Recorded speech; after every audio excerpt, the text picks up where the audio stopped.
You ever get that feeling? You know exactly what you need to do.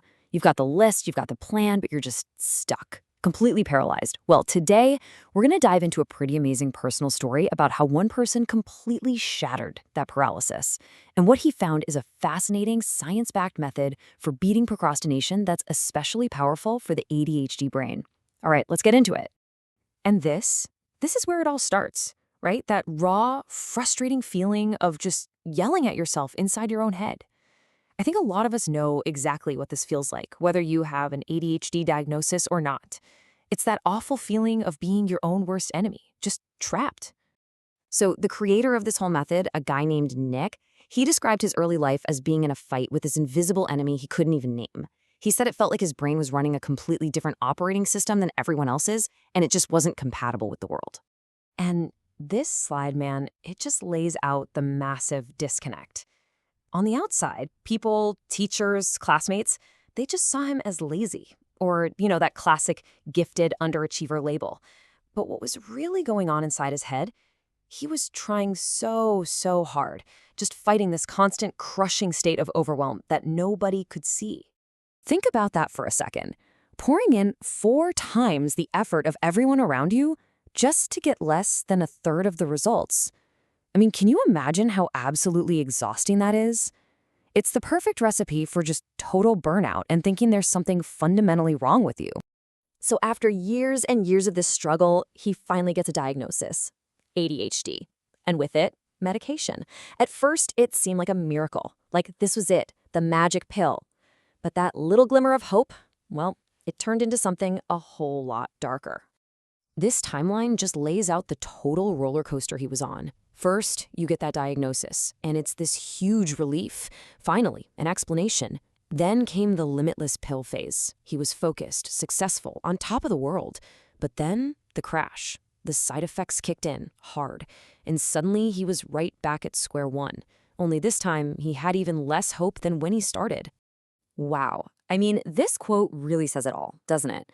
The very thing that was supposed to fix him, the thing that gave him focus, was also stripping away everything that made him him. His personality, his creativity, all gone. He felt like a total stranger in his own body. And get this, he wasn't alone, not even close. A 2010 study found that nearly half, 48% of people on ADHD medication have side effects. So look, let's be clear. For some people, medication is an absolute lifesaver. But for a whole lot of others, it's just not a sustainable long-term fix. So this experience sent him on this deep dive into brain chemistry. He had to figure out what was actually going on. Why wasn't anything working? And the answer, it turns out, all came down to one little neurotransmitter. This is where it gets really good. You know the drill, right? He tried everything. All the apps, the fancy planners, the complex systems. He literally spent close to 10 grand trying to find a solution. And the cycle was always the same. Something new would work for a little while, and then, poof, right back to being stuck. And then boom, the big aha moment. The problem was never a lack of trying. It wasn't a character flaw. It was literally biology. It's all about dopamine. Think of it like the gas in your car's motivation tank. It's what gives you willpower and focus. And for brains with ADHD, that tank just naturally runs a little bit lower. And this explains that cycle of failure perfectly. That new, shiny productivity app, that gives your brain a little hit of dopamine because it's new and exciting. But what happens when the novelty wears off? The dopamine hit disappears, and you're right back where you started, totally stuck. So what do you do if your own internal motivation system is, let's say, unreliable? Well, the breakthrough wasn't about trying to fix what was going on inside. It was about shifting focus entirely to the powerful forces on the outside.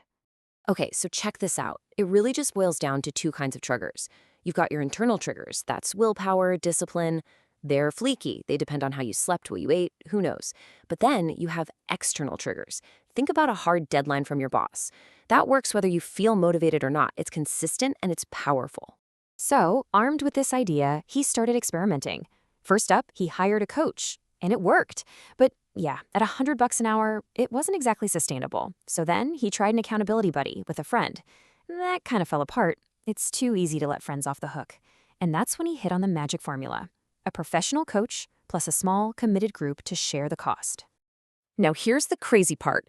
This whole personal journey he went on, it's not just a nice story, it is backed up by some seriously solid science. So let me ask you, what is the one single action you can take that will make you almost guaranteed to follow through on a goal?